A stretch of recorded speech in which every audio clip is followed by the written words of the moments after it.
Perkenalkan, saya Bisa Madia Karima dari kelompok 5 pemberdayaan masyarakat dengan judul materi presentasi perencanaan program pemberdayaan masyarakat. Saya di sini sebagai moderator dan anggota kelompok 5 ada Brada Putih Ayu, Dia Fitri Ramandani, Bisa Madia Karimah, Serena Anodia Eka, dan Ragil Fauzi. Selanjutnya dalam PPT akan dibahas mengenai pengertian perencanaan, tujuan perencanaan program pemberdayaan masyarakat, arti perencanaan program pemberdayaan masyarakat, dan model-model program pemberdayaan masyarakat. Pengertian perencanaan yaitu merupakan susunan atau rumusan sistematik mengenai langkah-langkah atau tindakan yang dilakukan di masa depan dengan didasarkan pada pertimbangan yang seksama atas potensi faktor-faktor eksternal dan pihak-pihak yang berkepentingan dalam rangka mencapai suatu tujuan tertentu. Yang kedua, ada tujuan perencanaan program pemberdayaan masyarakat, ada 4. Yang pertama, memberikan pengarahan yang baik. Yang kedua, mengurangi ketidakpastian. Yang ketiga, meminimalisir pemborosan. Yang keempat, menetapkan tujuan dan standar yang digunakan dalam fungsi selanjutnya, yaitu proses pengontrolan dan evaluasi. Materi selanjutnya yaitu arti perencanaan program pemberdayaan masyarakat yang baik. Perencanaan program sangat perlu dilakukan demi keberhasilan program tersebut. Ada beberapa hal yang melatar belakangi program tersebut, yaitu yang pertama memberikan acuan dalam mempertimbangkan secara seksama tentang apa yang harus dilakukan dan bagaimana cara melaksanakannya. Yang kedua, tersedianya acuan tertulis yang dapat digunakan oleh masyarakat atau umum.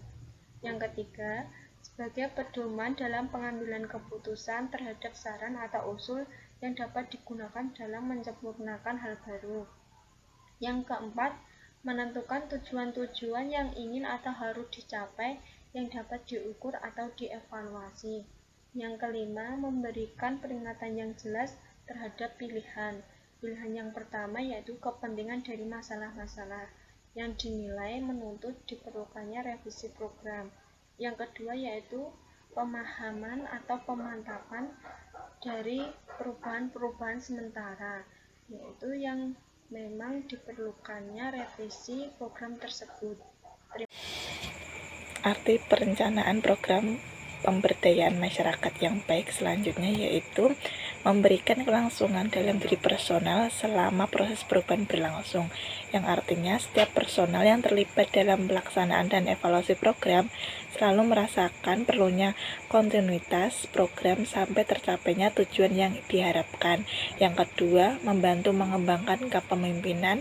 Yang ketiga, menghindarkan pemborosan sumber daya yang meliputi tenaga, biaya, dan waktu, dan merangsang efisiensi pada umumnya.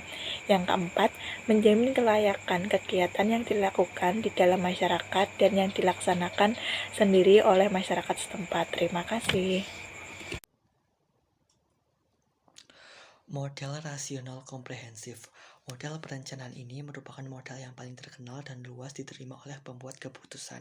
Prinsip utama dalam model ini adalah bahwa perencanaan merupakan suatu proses yang teratur dan logis sejak dari diagnosis masalah hingga sampai pada pelaksanaan kegiatan atau penerapan program.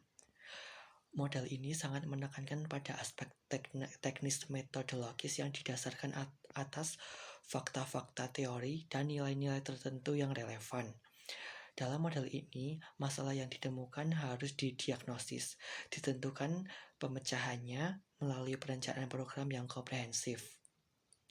Kemudian diuji efektivitasnya sehingga diperoleh cara pemecahan masalah dan mencapai tujuan yang baik.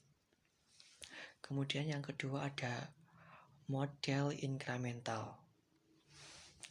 Model ini mensyaratkan bahwa perubahan-perubahan yang diharapkan perencanaan tidak bersifat radikal, melainkan hanya perubahan-perubahan kecil saja atau penambahan-penambahan pada aspek-aspek program yang sudah ada. Prinsip ini berbeda dengan model pertama yang menekankan perubahan-perubahan fundamental.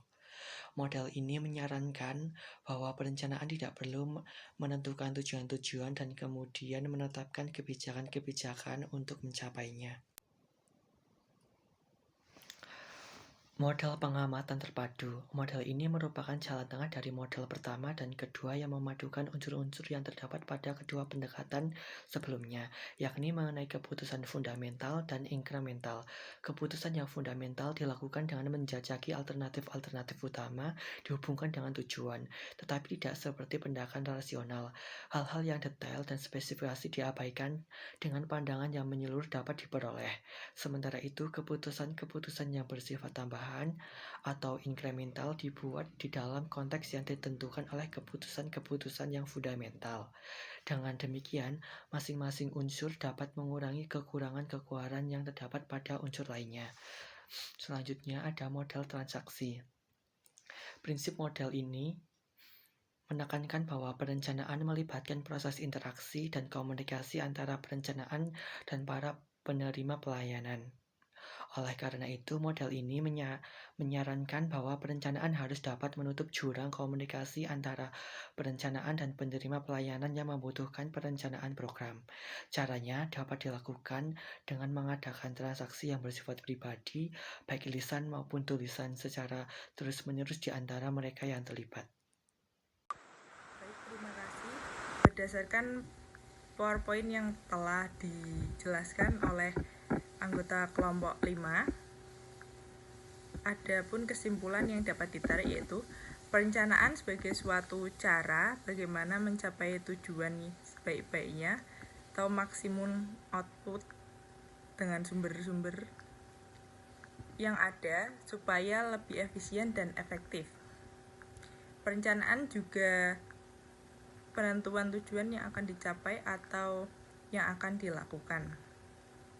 Bagaimana, bila mana, dan oleh siapa sebagai upaya yang telah dilakukan dalam rangka meningkatkan kesejahteraan individu atau kelompok yang mempunyai tujuan untuk mendukung pembangunan berkelanjutan serta meningkatkan kualitas hidup masyarakat.